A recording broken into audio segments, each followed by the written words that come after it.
akad harus sudah terjadi sepakat sebelum komunikasi terputus. Kalau tidak terputus, nah ini berarti tidak terjadi di majlisul akad. Beda kalau ketemu. Kalau ketemu sebelum bubar, itu harus sudah terjadi kesepakatan. Nggak bisa ditempo. Kalau ditunda berarti belum terjadi akad. Bismillahirrahmanirrahim. Assalamualaikum warahmatullahi wabarakatuh. Alhamdulillah wa syukurillah, wassalatu ala rasulillah wa ala alihi wa sahbihi wa mawalah. La hawla wa la quwwata illa billah. Asyhadu an la ilaha illallah wahdahu la syarika lah, syahadatan man huwa khairum maqaman wa ahsanu nadiya. Wa ashhadu anna sayyidina Muhammadan abduhu wa rasuluh al-muttasifu bil makarimi kibaran wa sabiyya.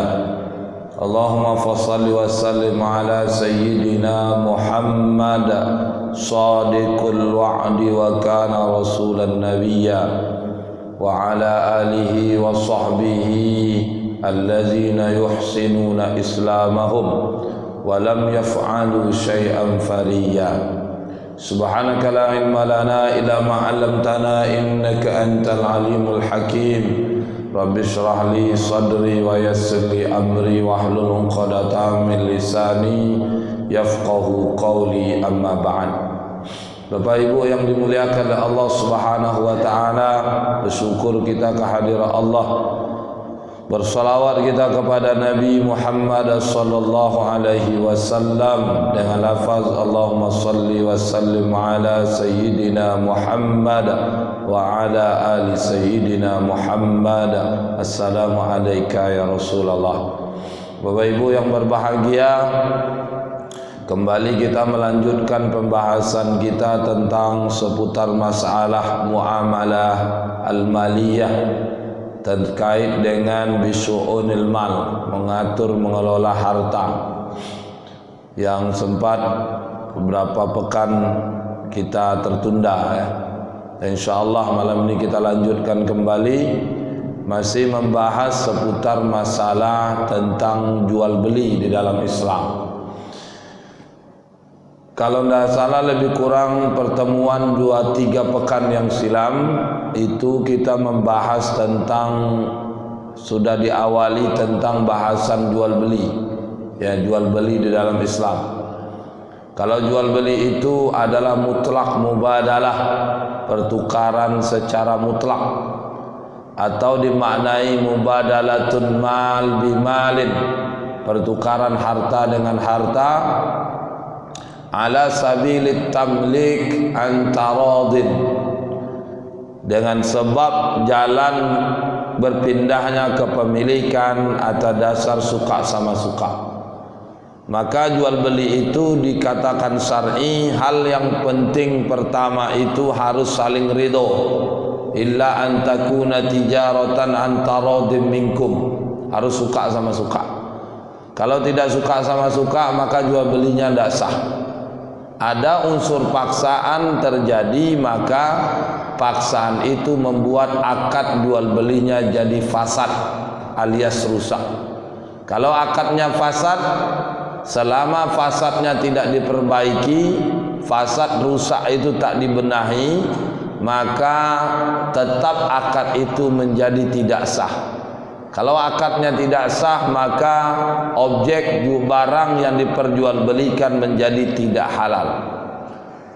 Nah, apa yang menjadi ukurannya? Pertama itu hal yang penting, yang lazim itu adalah suka sama suka, tarodin. Meski demikian Bapak Ibu yang berbahagia, meski terjadi suka sama suka, tapi jual beli itu baru dikatakan syar'i ketika rukun dan syaratnya terpenuhi. Kita udah bahas rukun itu secara umum ada 3 dalam jual beli. Nanti bisa dijabarkan menjadi 6. 3 itu pertama namanya sigot, yang pertama. Sigot itu apa? Kullu ma yadullu 'ala ridho bainal bai'i wal mushtari. Setiap apa saja menunjukkan kerelaan antara pembeli dan penjual, maka yang menunjukkan kerelaan itu disebut dengan sigot. Nama lain dari sigot itu adalah ijab dan qabul. Maka jual beli kalau dikatakan sah bila terada sigot, ada ijab dan qabul. Kalau ijab qabul tidak ada, sigot tidak ada, maka jual beli menjadi batil. Batil, tidak pernah terjadi akad. Ingat, yang batil beda dengan fasad yang kita sudah bahas sebelumnya dalam pembahasan akad. Kalau batil beda dengan fasad. Kalau batil tidak pernah terjadi akad, maka tidak ada yang diperbaiki. Beda kalau fasad. Kalau fasad ada yang membuat tidak stabil. Ibarat orang berdiri, tidak berdiri di atas dua kaki. Ada yang pincang, maka diperbaiki yang pincang itu. Normal dia berdirinya di atas dua kakinya, maka kembalilah menjadi sehat. Akad fasad begitu. Beda kalau batil. Kalau batil sama sekali tidak pernah terjadi akad. Apa yang membuat batil? Pertama tadi rukunnya, salah satunya sigot. Maka kalau sigot tidak ada, ijab qabul tidak ada, maka akad tidak syar'i. Yang kedua harus ada akidain. Akidain itu apa? Pembeli dan penjual. Bai' mustari. Ada pembeli, ada penjual. Maka kalau dua pihak tidak ada dalam akad, maka akad menjadi tidak syar'i. Tidak syar'inya mengantarkan pada status batil. Kenapa batil? Rukunnya tidak terpenuhi.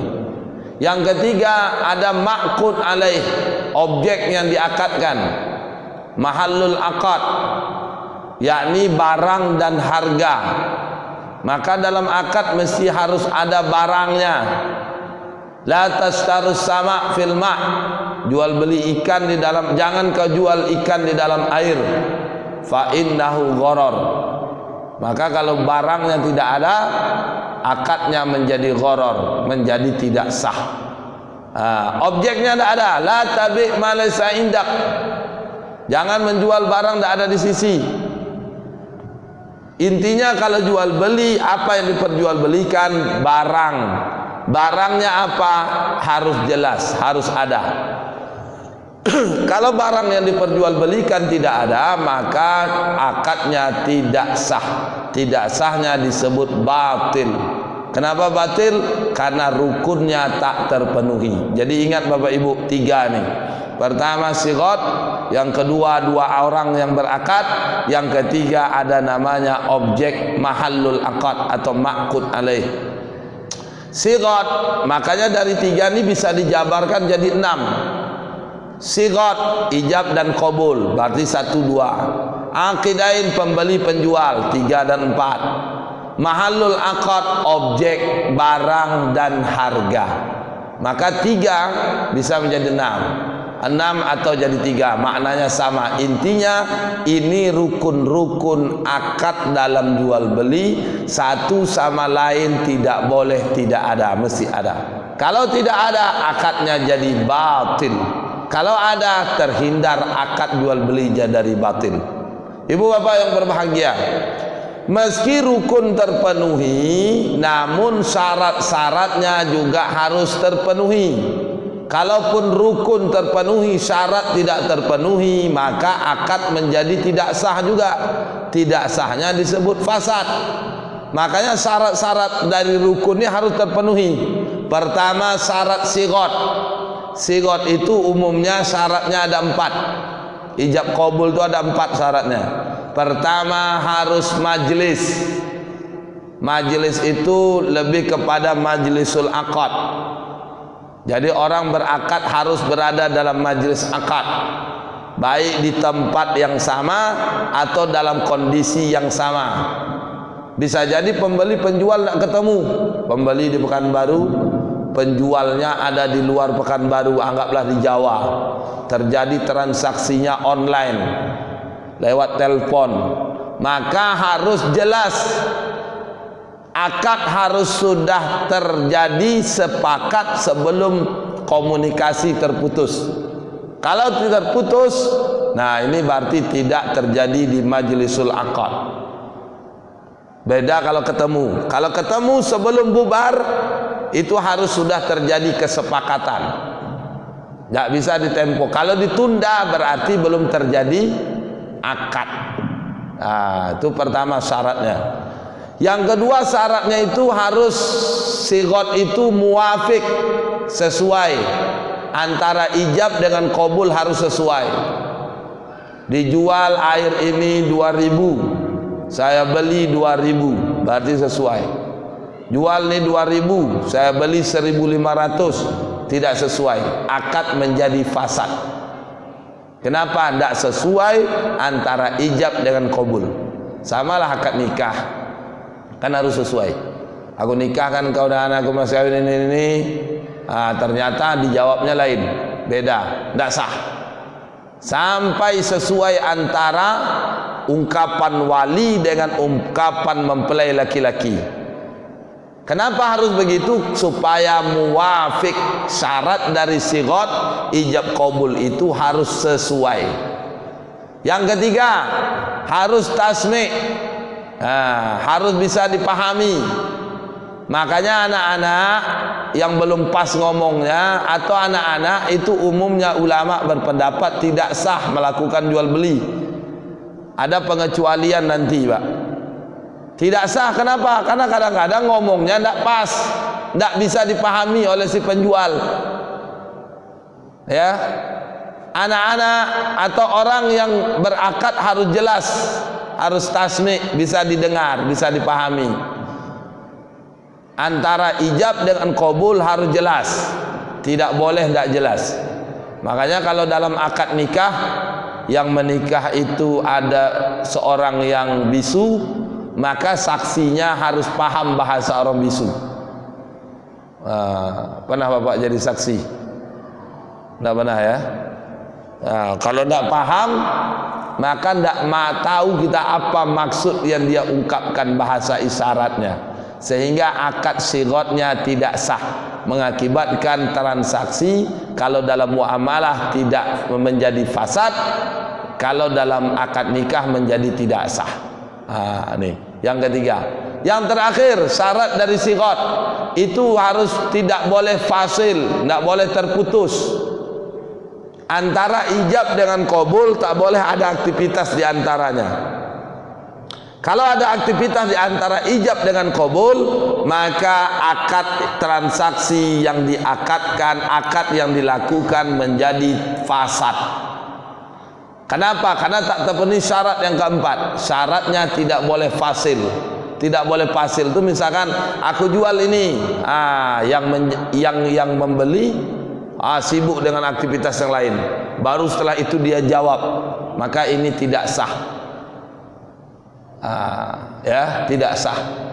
Makna fasil tidak boleh terputus itu maknanya bukan senapas.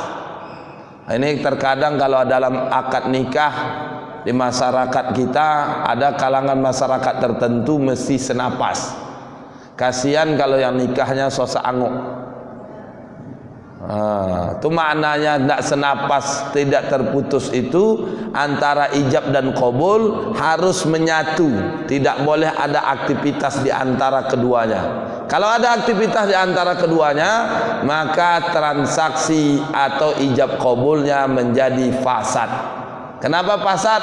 Syarat-syarat sigot tidak terpenuhi. Ini syarat keempat, 4 syarat dalam sigot. Nah, berikutnya rukun kedua. Rukun kedua itu apa? Rukun kedua itu aqidain, dua pihak yang berakad, pembeli dan penjual. Nah, minimal syaratnya itu ada 3. Pertama, aqilan balighan mukhtar. Aqilan, berakal. Maka tidak boleh orang gila. Rufi'al qalam an talas, diangkat pena atas 3 hal, dari 3 hal. Artinya tak dicatat. Ya. Orang gila hingga waras. Nah, itu salah satunya. Maka orang gila tak boleh berakad. Sehingga dalam akad disyaratkan orang yang berakad itu mesti berakal. Yang kedua balik. Ya. Anis sobi hatta yablugho. Anak-anak hingga balik itu kan diangkat pena, Pak. Tidak dicatat dosa. Orang gila hingga waras, orang tidur hingga bangun, anak-anak hingga balik. Maka disyaratkan oleh para ulama, orang yang berakad itu mesti balik. Siapa itu balik? Orang yang sudah dibebani hukum, minimal dia mumayyiz. Mumayyiz itu apa? Orang atau anak yang usianya minimal 7 tahun.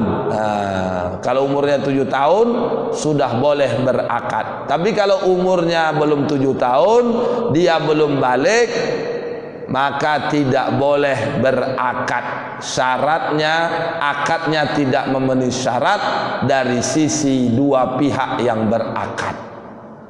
Pertanyaannya, kalau anak umur 6 tahun balik jelas tidak, mumayyiz belum, boleh tidak berjual beli? Ayo, saya yakin banyak bapak ibu pelaku. Kalau jual beli tidak sah, objek tidak halal. Kalau tidak halal kita gunakan, kita menggunakan sesuatu yang haram. Anak umur 6 tahun belanja ke warung, disuruh oleh orang tuanya. Pertanyaan, sah atau tidak? Ulama ikhtilaf, berbeda pendapat. Jumhur ulama mengatakan tidak sah. Tapi ada ulama, misalkan Imam An-Nawawi itu menjelaskan, itu ada juga dijelaskan di dalam kitab I'anatut Talibin dalam pembahasan Bai'ul Mu'atoh, jual beli serah terima. Jual beli serah terima ini dengan syarat, pertama barangnya itu tidak perlu tawar menawar lagi. Yang kedua harganya murah, ringan, udah pasaran, Pak. Cuma ada ulama yang ketiga mensyaratkan harus izin dari walinya. Tapi sebagian besar, misalkan Imam An-Nawawi mengatakan tidak mesti harus ada izin. Misalkan ada ulama mengatakan tidak mesti ada izin, minimal syaratnya 2 tadi.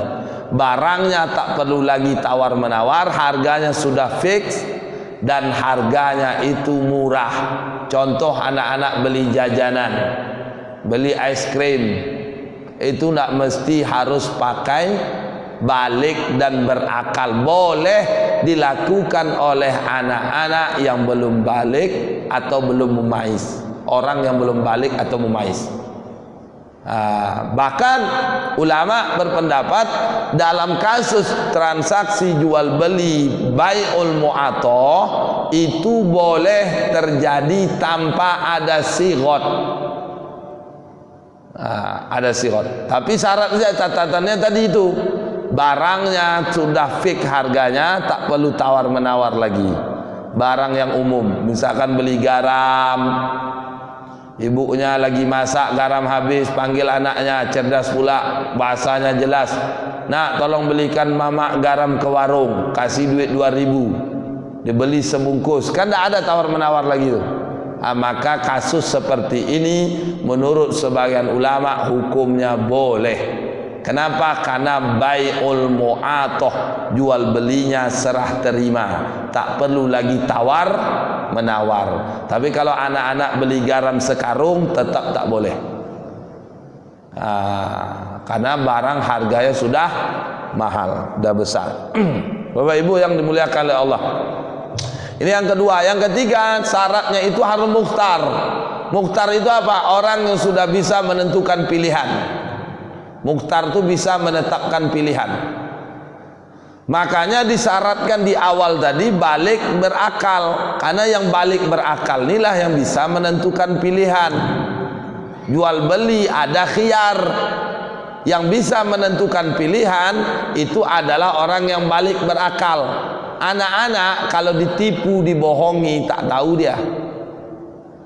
Semuanya bagus saja menurut dia kalau ketujuh di hatinya, Pak. Cuma lampu berwarna-warni, berkedip-kedip, ditekan tombol hidup berlampu, hidup lampunya berkedip-kedip, dibilang bagus, ada suara, udah menggila lah dia mau beli. Kalau bapak kan enggak, biasa aja, tak ngaruh. Kenapa? Mukhtar. Anak-anak belum mukhtar.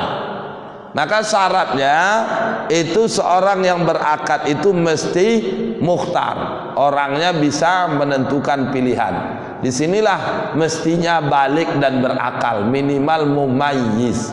Makanya orang yang anak-anak yang sudah mumayyiz, umurnya 7 tahun sudah bisa, ya, menurut para ulama. Ibu-ibu yang bapak-bapak yang dimuliakan oleh Allah, ini syarat dari rukun yang kedua, akidain. Rukun yang ketiga, mahalul akad atau ma'qud alaih, itu ada barang dan harga. Barang itu harus memenuhi 6 syarat. Nah, ini sigot minimal tadi ada 4, dua pihak yang berakad mesti terpenuhi 3, objek barangnya harus terpenuhi 6 syaratnya. Apa syaratnya? Yang pertama, syarat yang pertama itu toharatul ain. Toharatul ain, barang yang diperjualbelikan itu mesti suci. Barang yang tidak suci maka tak boleh diperjualbelikan. Banyak hadis yang menjelaskan tentang hal itu. Misalkan Nabi SAW bersabda, Innallaha wa rasulahu, sungguhnya Allah dan Rasulnya, harrama bai'al khamri, telah mengharamkan jual beli khamar, wal maitati, bangkai, wal khinzir, bebong, wal asnam, berhala. Ini benda-benda yang haram. Hurimat alaikumul maitah, diharamkan atas kalian bangkai, wadam, darah, bangkai kecuali ikan dan belalang, darah kecuali hati dan limpa, walahmun khinzir, daging bedua, daging babi. Nah, ini benda yang haram, zatnya tidak suci, diperjualbelikan hukumnya haram, apapun bentuknya. Kullu ma hurrima 'alal ibad fa bai'uhu haram. Setiap yang haram atas hamba maka haram memperjualbelikannya. Maka apapun bentuknya, Pak. Beberapa hari yang lalu ada yang bertanya tentang hukum jual beli kucing. Apa hukum jual beli kucing? Ulama memang ikhtilaf tentang hukum jual beli kucing. Tapi ada pendapat yang mengatakan boleh, ada mengatakan tidak.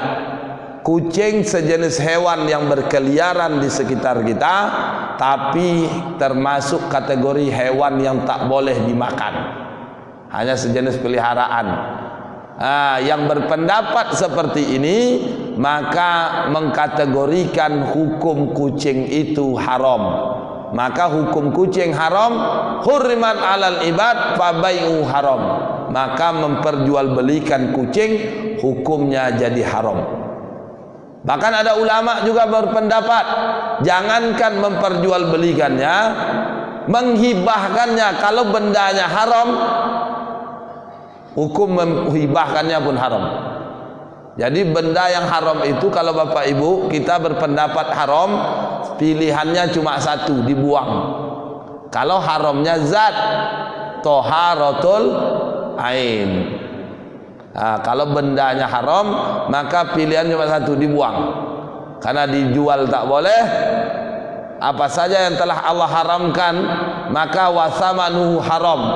Duitnya, harganya, hasil penjualannya itu juga haram. Barangnya haram, dijual haram, maka dapat duitnya haram. Ini kadang-kadang keliru orang tua-tua kita dulu. Saya termasuk pemahamannya begitu dulu, Pak. Dapat ular kan haram. Kalau dijual boleh, tapi jangan belikan makanan.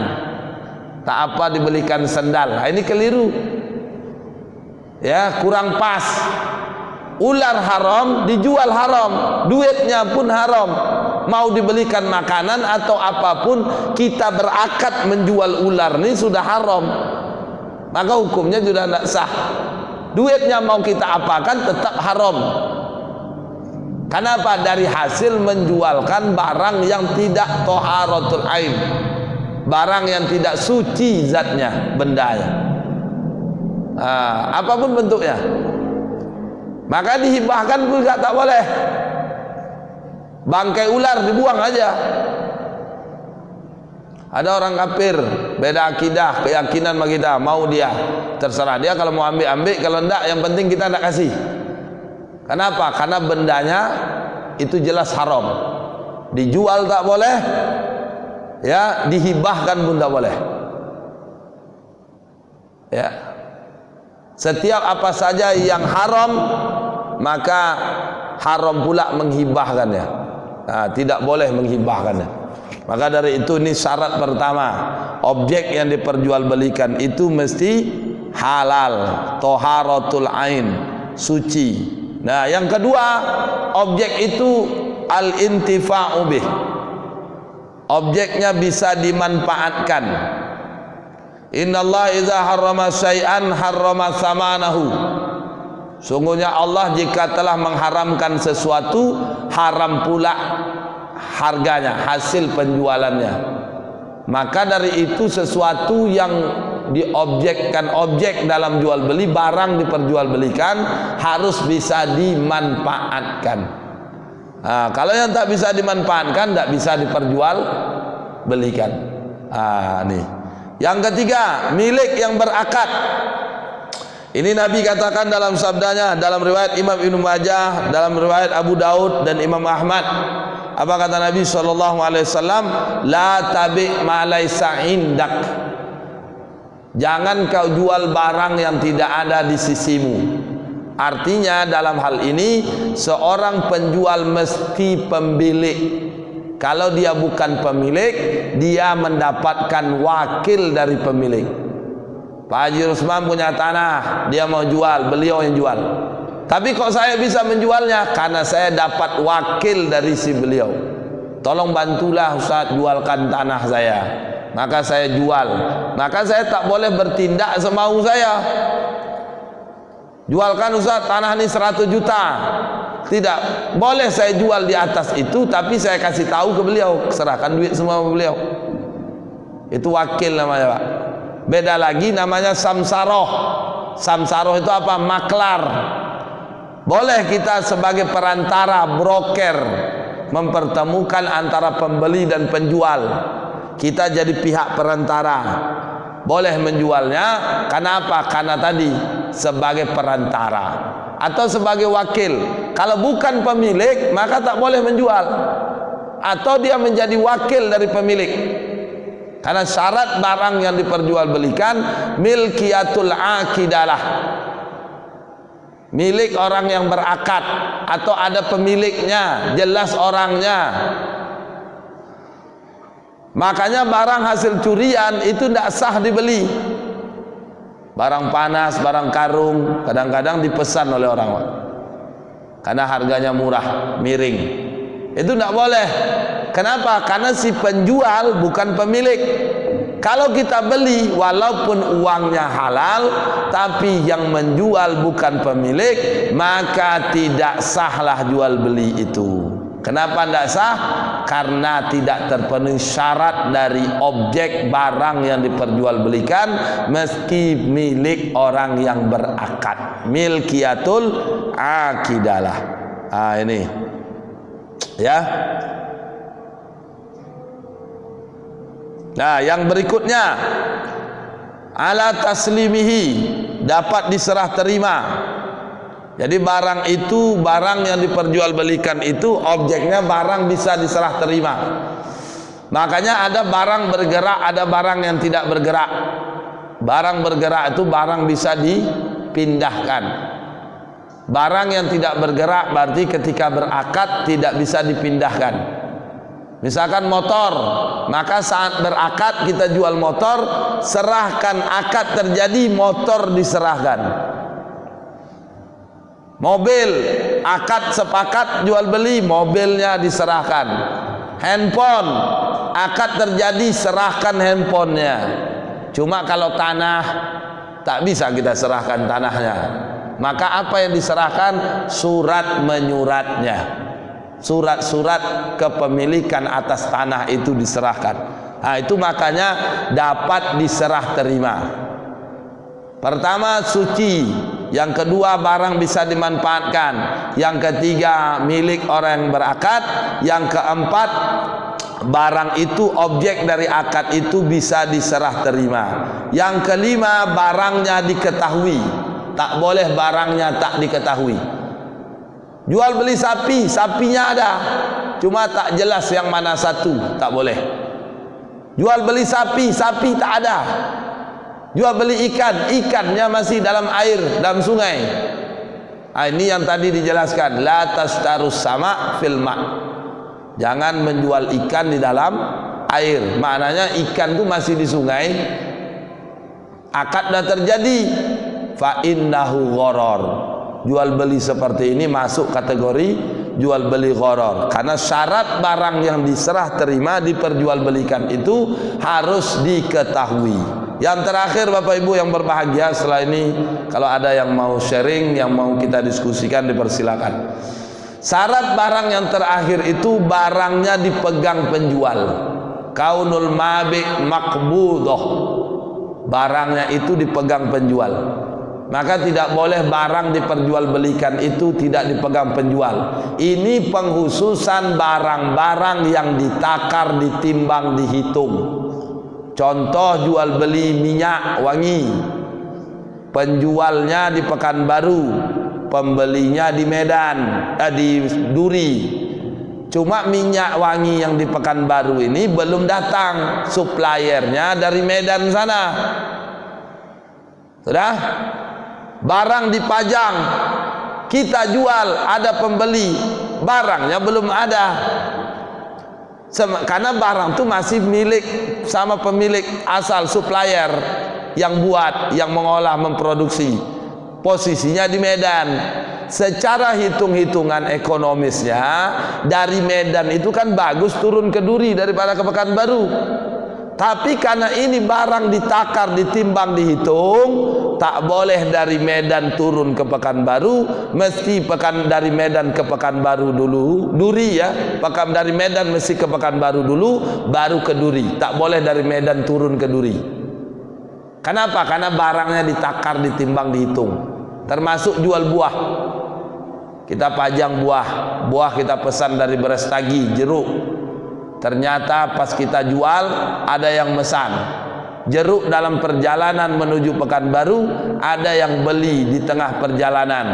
Kita jual sementara jeruk itu belum kita terima. Ya, walaupun kita udah bayar. Jeruk itu udah kita transfer duitnya, Pak. Tapi jeruk itu belum kita terima. Ada yang beli, langsung diserahkan kepada kepada pembeli. Nah, maka hukumnya tidak sah.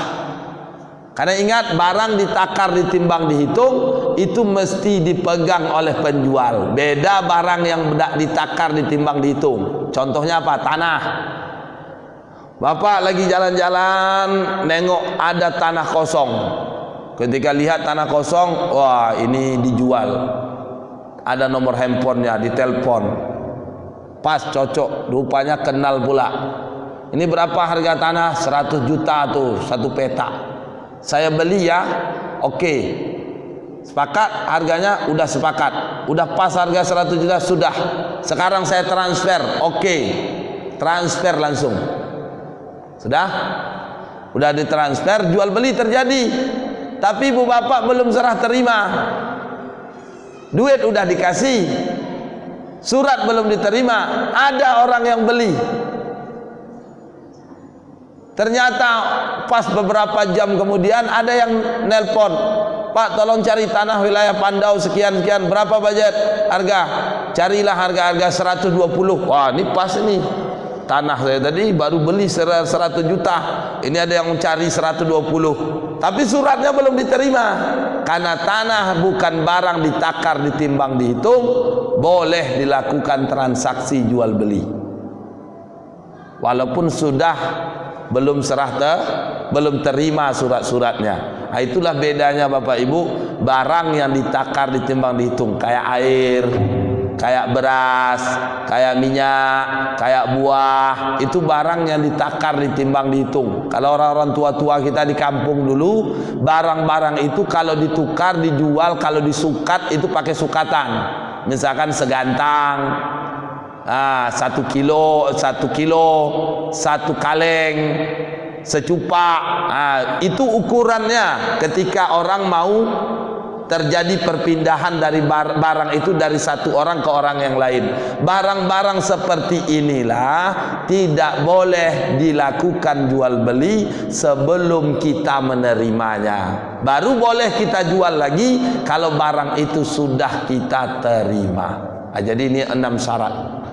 Pertama, suci, bisa dimanfaatkan, milik orang yang berakad, barangnya diketahui, barang bisa serah terima, barangnya sudah dipegang oleh penjual. Kaunul mabi' maqbudoh. Kalau 6 syarat ini terpenuhi, amanlah objek yang kita perjualbelikan. Tapi satu dari syarat ini tidak terpenuhi, maka jual beli kita masuk kategori jual beli fasad. Baik Bapak Ibu, ada pertanyaan? Sharing?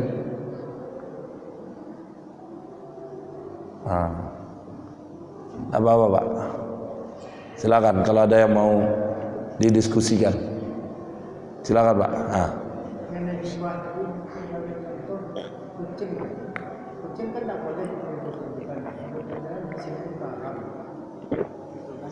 tapi kalau seandainya kita hibahkan, berarti apakah sama menghibah dengan mengasih? Nah itu tadi Pak, makanya ada kaidahnya, apa saja yang boleh dihibahkan, diperjualbelikan, kullu ma jaza bai'atuhu jaza hibbatuhu illa fala. Ya, apa kata para ulama?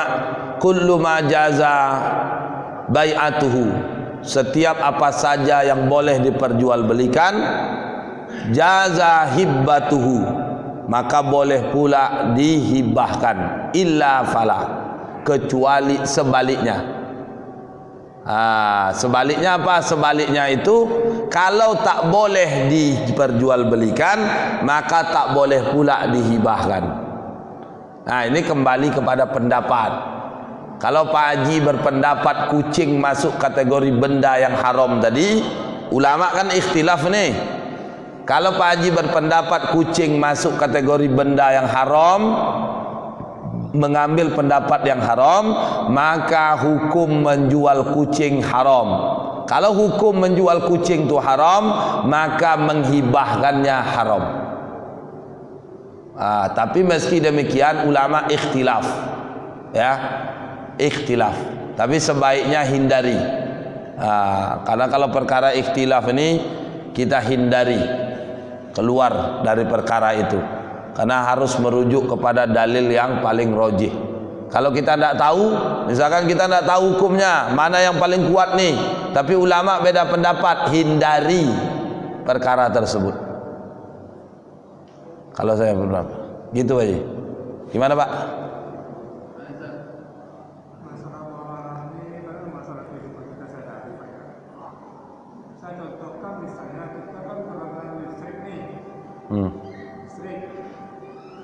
Listrik kan diproduksi oleh PLN.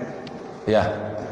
Waktu kita membayar tagihan listrik, kita kan tidak membayar langsung ke PLN, tapi pakai mitra PLN kita membayarnya. Berarti mitra itu bukan cara dari PLN dengan si pelanggan. Nah, gimana Bapak itu? Boleh aja Pak. Itu hukumnya tidak masalah. Itu namanya wakil. Kalau mitra ya, kalau dia karyawan berarti udah jelas dia memang bagian posisinya sebagai pihak yang pihak yang lawan dua pihak yang berakad. Atau yang tadi, kalau dia mitra, bukan dia, berarti mitra itu orang yang mendapatkan wakil, diwakilkan kepada dia untuk melakukan transaksi, maka hukumnya boleh.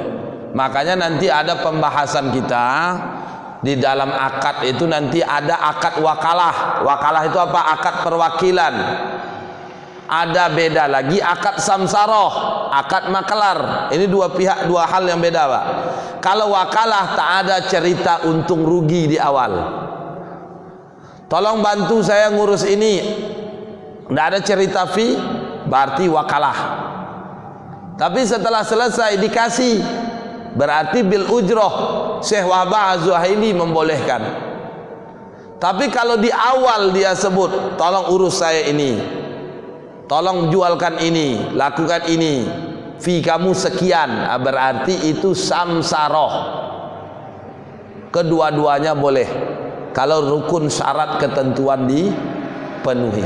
Nah, termasuk kasus bapak tadi, berarti dia perantara dari pihak PLN, maka hukumnya boleh aja kalau dari sisi itu, Pak, perwakilan. Udah masuk isya? Belum ya? Begitu, Pak. Jadi hukumnya boleh yang tadi. Terakhir, Pak. Silakan.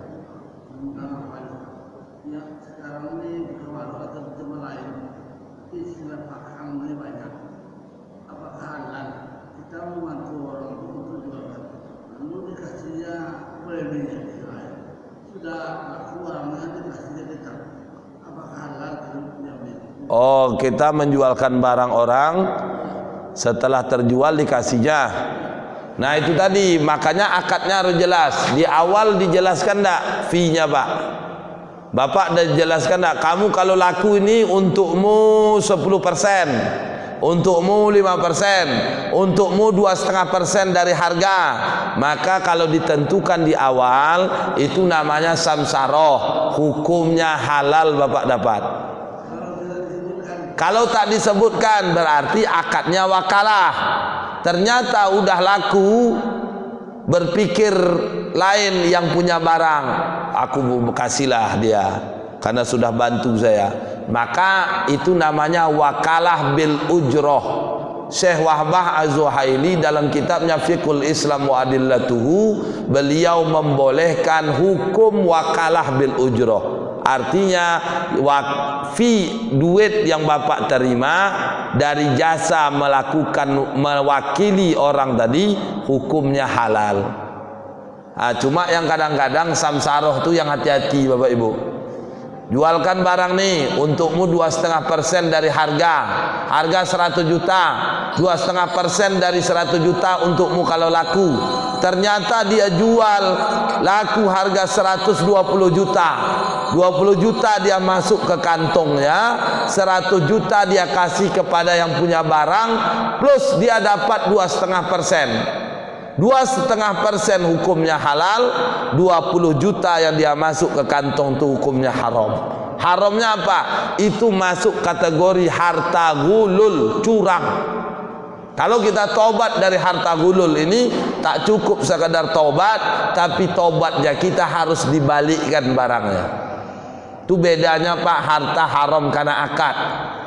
Kalau hartanya haram karena akad, kita tobatnya kalau bisa berlanjut, sedang berjalan, akadnya mesti berhenti. Kalau sudah selesai, wa amruhu ilallah. Dulu punya rumah, akadnya riba, wa amruhu ilallah. Kalau sudah selesai, kalau masih jalan, stop. Tapi kalau harta orang kita korupsi, harta orang menimbang kita kurangi, harta orang kita ambil, tanah orang sejengkal kita ambil, itu tidak cukup sekadar taubat, mesti balikkan. Maka yang kasus yang pelaku korupsi itu ngeri, Pak. Taubatnya tidak cukup sekadar menangis, tak cukup dengan sholat sunat taubat, tak cukup sekedar menyesal. Ini harta orang, harta negara, harus balikkan. Kalau tak balikkan, belum sempurna taubatnya. Ngeri. Beda kalau bapak tadi, ini bukan membela membenarkan bapak ibu, enggak. Ustaz gimana, rumahku ini dulu kredit, 3 masalah di dalamnya. Tapi sekarang sudah selesai Ustaz. Ya wa amrillallah. Banyak taubat, banyakkan amal soleh, banyakkan bersedekah. Itu karena haram, karena akad. Tapi kalau harta haram karena kecurangan, karena milik orang kita ambil, itu sama haram karena zat tadi. Taubatnya tidak cukup taubat, harus balikkan Pak. Tanah bapak saya diambil sejengkal, taubat saya menangis. Sejengkal tadi harus balik. Kalau tak balik, besok hari kiamat bapak dinuntut. Mana tanahku sejengkal? Dipanggil kita datang menghadap Allah, memikul sedalam 7 lapis bumi yang sejengkal milik orang tadi kita ambil. Kalau hari ini tak kita tuntaskan, tak kita selesaikan urusan dengan orang, maka besok hari kiamat kita selesaikan. Itu ngeri Pak. Maka kalau bagi yang punya kebijakan, posisi yang luar biasa, hindarilah harta-harta yang diperoleh dengan kecurangan. Itu akan membinasakan kita. Tak cukup solat saja, ibadah saja, haji, umroh tak cukup, mesti balikkan. Ngeri Pak. Maka dari itu berhati-hati dengan perkara ini. Baik, saya kira demikian, waktu isya dah masuk. Semoga apa yang kita bahas terkait dengan syarat-syarat dari jual beli, baik dari sigat, aqidain dan ma'qud alaih, objek yang diakadkan ini, bisa kita pahami dan bisa menjadikan informasi maklumat ya bagi kita ketika kita melakukan transaksi jual beli. InsyaAllah pertemuan selanjutnya nanti kita bahas macam-macam terkait dengan jual beli, sehingga nanti kita tengok kalau bapak ibu punya ini bisa melakukan akad jual beli ini, apa ketentuan, syarat ketentuannya. InsyaAllah kita bahas pada pertemuan berikutnya. Saya kira demikian. Wallahu a'lam bishawab. Pada Allah saya mohon ampun, pada bapak ibu saya mohon maaf khilaf kata, penyampaian yang kurang berkenan di hati bapak ibu sekalian. Wallahu muwaffiq ila aqwamit thariq, ihdinas siratal mustaqim, wabillahil hidayah wa taufiq. Wassalamu alaikum warahmatullahi wabarakatuh.